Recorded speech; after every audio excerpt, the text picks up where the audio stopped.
Welcome to a world of tranquility and wisdom, where dreams are adorned with gentle whispers and illuminated by the glow of inner peace.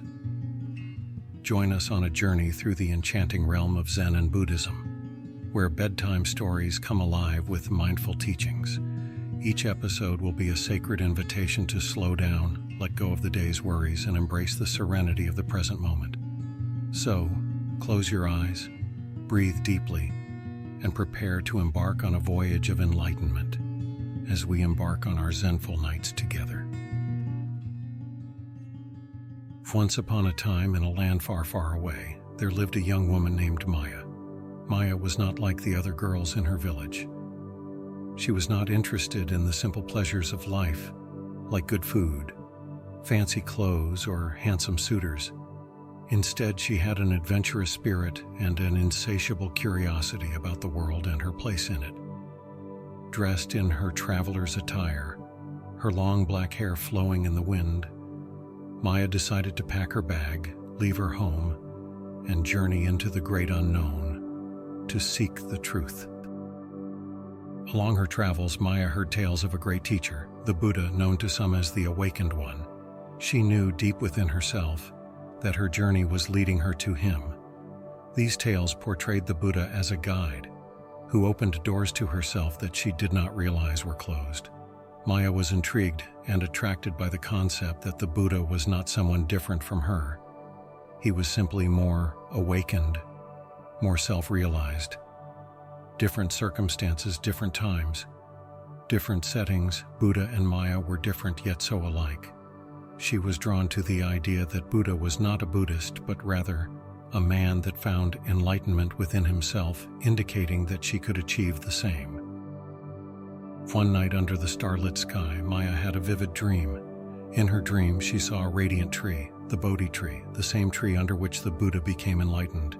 He did not seek enlightenment through a borrowed path, but rather, he ventured on his own, discovering the path to Buddhahood lying within him. This revelation inspired Maya. She saw herself in the Buddha's journey. Her own search for the truth mirrored his. When she woke up, she felt a deep sense of calm wash over her.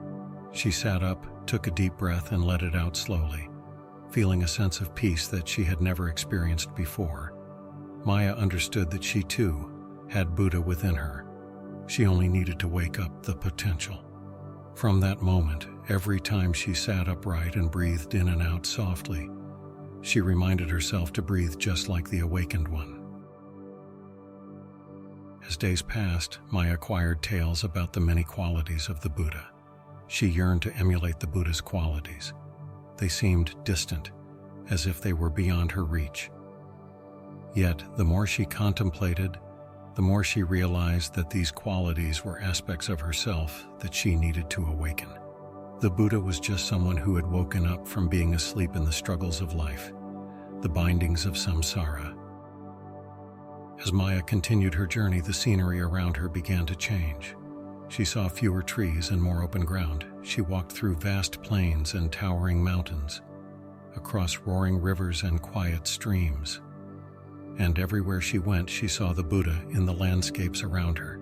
In the towering mountains, she saw his patience. In the roaring rivers, his power. In the gentle streams, his kindness. And in the vast plains, his wisdom. One day, Maya found herself in front of a tall mountain. It was said to host a sage who spoke the words of Buddha. Tibetan monks visited the sage, and he shared the wisdom of Buddha with them. Wanting to understand the teachings of Buddha better, she decided to meet the sage. Maya climbed the mountain, seeking knowledge and wisdom. The sage was kind and wise. He spoke of Buddha, which meant Sangai in Tibetan. Sang signified purity in the act of overcoming obstacles. He spoke of habitual patterns that hold individuals captive in their own neurosis, and how Sang, or purification, meant overcoming these patterns, these selvas. He spoke of Gai, meaning expansion or blossoming. He explained Gai as freedom from imprisonment, freedom from the restrictions of ego, a positive liberation.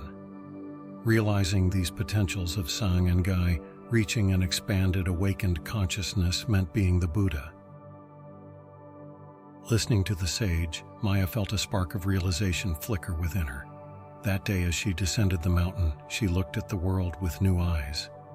She was on her way to free herself from the binds of her own reality, awakening her inner Buddha. Fueled by newfound understanding, Maya continued her journey. She traveled, she learned, she observed, seasons changed, landscapes transformed, and so did she. With every sunrise, she felt more connected with the world. With every sunset, she felt more connected with herself. She began to see the world with more clarity, the lines dividing reality from illusions blurred. She tasted the food for its flavors, smelled the flowers for their scents, heard the sounds for their notes. Her senses heightened, her understanding deepened. While she had initially set out to understand the Buddha's teachings, she found herself walking the path that Buddha himself treaded. She learned the Sanskrit terms that described Buddha, understanding each one to represent a different aspect of Buddha, and hence, of herself. She was like Bhagavat, a conqueror. She began to conquer her inner demons, her obstacles on the spiritual path, overcoming her personal desires for higher goals. She was Tathagata, thus gone, moving beyond her own small world, stepping into the world of enlightenment. Staying true to the path, she was Arhat, the worthy one, as she had begun to conquer her inner enemies. She was Samyak Sambuddha, pure and utterly perfect, becoming free from the hangovers of her past experiences. By the end of her journey, she found herself standing at the point where her journey began, her home. Only something had changed. The village was the same, so were its people. However, Maya was different. She had returned, not just as Maya, but as the embodiment of the Buddha. She was the learned and virtuous one. Now she recognized her transformation. The journey rewarded her. She was home, but she also transcended beyond her physical world. She was Maya, and she was Buddha. She realized that the key to awakening was in the practice of sitting meditation, of gradual and deliberate mindfulness, and in the eventual inherent blossoming of her innate Buddhahood. The destination she sought was within her all along. Maya, the young woman from a far-off land, had now become Maya, the enlightened one. Her journey didn't end there. It had only just begun, this time, not in the tangible world, but within her own self. She found peace within her. And so ends the tale of Maya, a story for another time, yet a lesson for all times.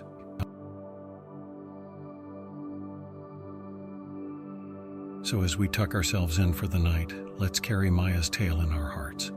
Remember, you too have the Buddha within you. All you need to do is awaken it. In your journey of life, may you find your Sanghi. Stay curious, stay bold, and always be ready to take that first brave step towards your truth. Good night, sleep tight, and dream of your journey to awakening.